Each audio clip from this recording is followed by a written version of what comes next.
Good morning বন্ধুরা, আরও একবার লাঞ্চের মেনু নিয়ে চলে এলাম। আজকে রান্না হবে কাতলা মাছ। দেখছো নুন হলুদ মাখানো আছে।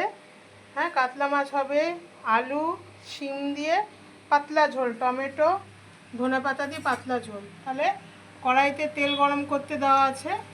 এবার তেলটা গরম হলে মাছগুলো, নুন হলুদ মাখানো মাছগুলো আমরা ছেড়ে দেবো।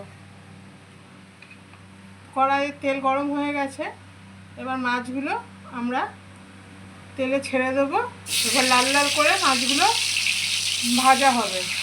তো দেখো বন্ধুরা, মাছগুলো লাল লাল করে ভাজা হয়ে গেল। মাছগুলোকে এবার তুলে নেব।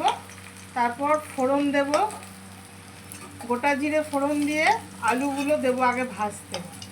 তো দেখো মাছগুলো ভাজা হয়ে গেল। এবার গোটা জিরে তারপরে ফোড়নে দিয়ে আলুগুলো ভাজতে দেবো। আলু আর শিম একসঙ্গেই ভাজা ভাজা করার জন্য দিয়ে দেওয়া হলো। আলু একটু নেড়ে নিলাম তেল দিয়ে। এবার শিমগুলো দিয়ে দেবো। এটা একটা পাতলা ঝোল হবে, এটা খুবই টেস্ট হয়। তোমরা করো, খেয়ে বলো কেমন হয়েছে।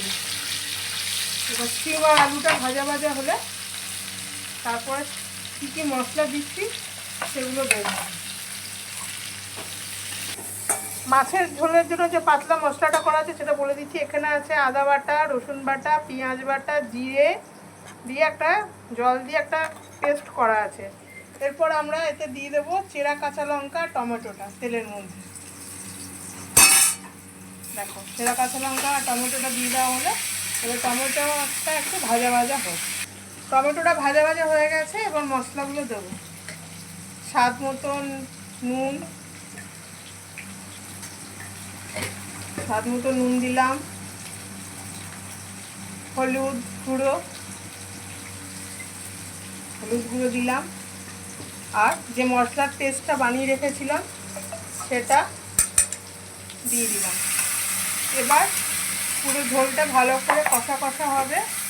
হ্যাঁ, কষা কষা হওয়ার পর জল দেবো। দেখো মশলাটা কেমন সুন্দর কষে গেছে, শিম আলু সব সেদ্ধ হয়ে গেছে।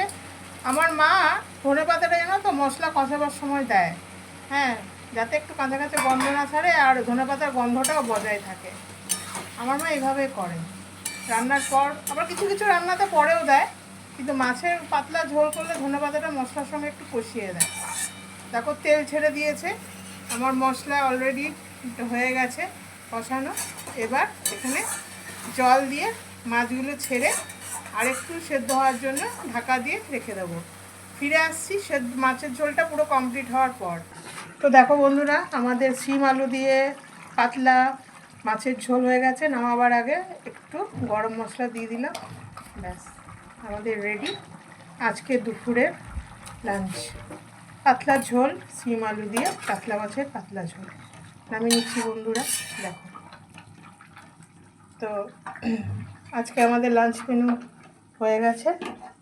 পরবর্তী রান্নার ভিডিও নিয়ে আবার দেখা হবে। ততক্ষণ রান্না ভালো লাগলে লাইক, ফলো, সাবস্ক্রাইব করে দিও আমার চ্যানেলটা। সবাই ভালো থেকো, সুস্থ থেকো। আমার মায়ের রান্না আজকে কমপ্লিট। টাটা বন্ধুরা।